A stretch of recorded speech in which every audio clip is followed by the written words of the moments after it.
అధ్యక్ష భవనం white house పై భారత సంతతికి చెందిన కందుల సాయి వర్షిత్ అనే కుర్రాడు ట్రక్ తో దాడికి యత్నించడం గతంలో తీవ్ర సంచలనం సృష్టించింది. తాజాగా ఈ కేసులో సాయి వర్షిత్ నేరాన్ని అంగీకరించాడు.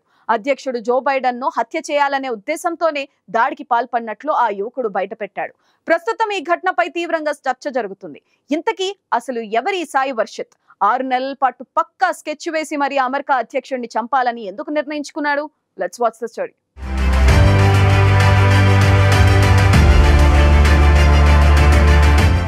అమెరికా అధ్యక్షుడు జో బైడెన్ హత్యకు కుట్ర పన్నిన భారతీయ విద్యార్థి సాయి వర్షిత్ కు శిక్ష ఖరారు చేయనున్నారు.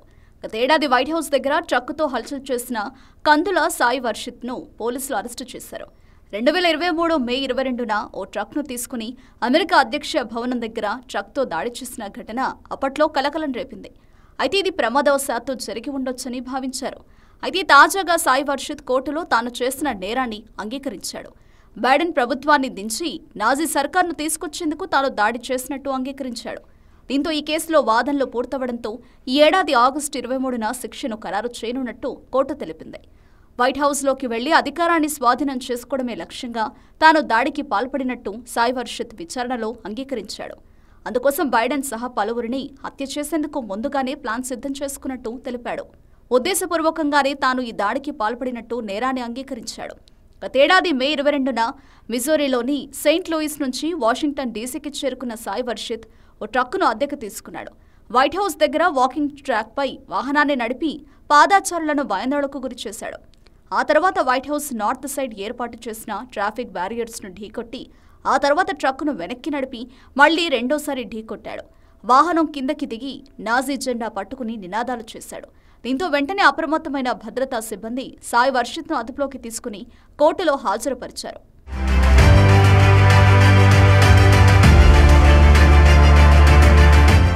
అమెరికాలో నాజీ సర్కార్ను ఏర్పాటు చేయడమే తన లక్ష్యమంటూ సాయి వర్షిత్ తెలిపాడు.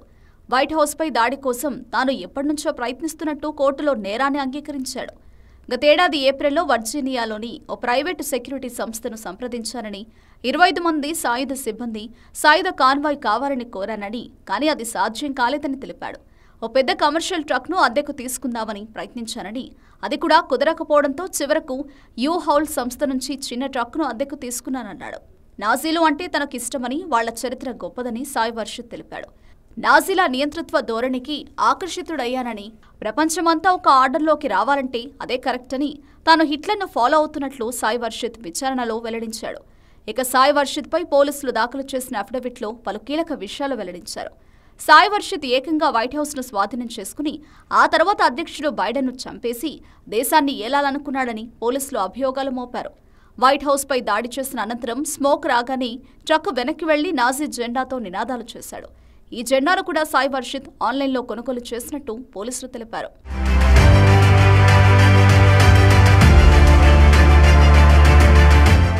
మిసోరీలోని చెస్టర్ఫీల్డ్ ప్రాంతంలో సాయి వర్షిత్ కుటుంబం శాశ్వత నివాసం పొందింది. 2022లో మార్క్విట్ సీనియర్ హైస్కూల్ నుంచి గ్రాడ్యుయేట్ అయ్యాడు. టెక్నాలజీపై కూడా చాలా అవగాహన ఉంది.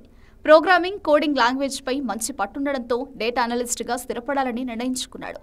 2వ సంవత్సరం చదువుతున్న సమయంలో అతను స్టూడెంట్ కౌన్సిల్లో పాల్గొన్నాడు. ఇక ప్రమాదకరమైన ఆయుధంతో దాడి చేయడం, వాహనాన్ని నిర్లక్ష్యంగా నడపడం, అమెరికా ప్రెసిడెంట్, వైస్ ప్రెసిడెంట్ కుటుంబ సభ్యులను చంపుతానని బెదిరించడం వంటి అభియోగాలపై సాయి వర్షిత్పై పోలీసులు కేసులు నమోదు చేశారు. సాయి వర్షిత్ గురించి గతంలో ఎలాంటి పోలీస్ రికార్డు లేదని చెస్టర్ఫీల్డ్ పోలీసులు తెలిపారు. వైట్ హౌస్పై దాడి చేయాలన్న ఆపరేషన్ 6 నెలలుగా జరుగుతున్నట్లు గుర్తించామన్నారు. అయితే ట్రక్కు నుంచి ఆయుధాలు కానీ, మందుగుండు సామాగ్రి కానీ దొరకలేదని, ఈ ఘటనలో ఎవరూ గాయపడలేదని తెలిపారు.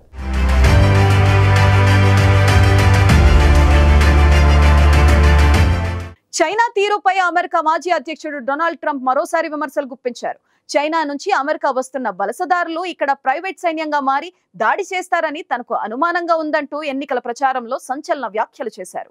అయితే ట్రంప్ చేసిన వ్యాఖ్యలు చైనాతో పాటు ఇతర ఆసియా దేశాల పౌరులపై ద్వేషాన్ని పెంచుతాయని ఆసియన్ అమెరికన్లు అభిప్రాయపడుతున్నారు.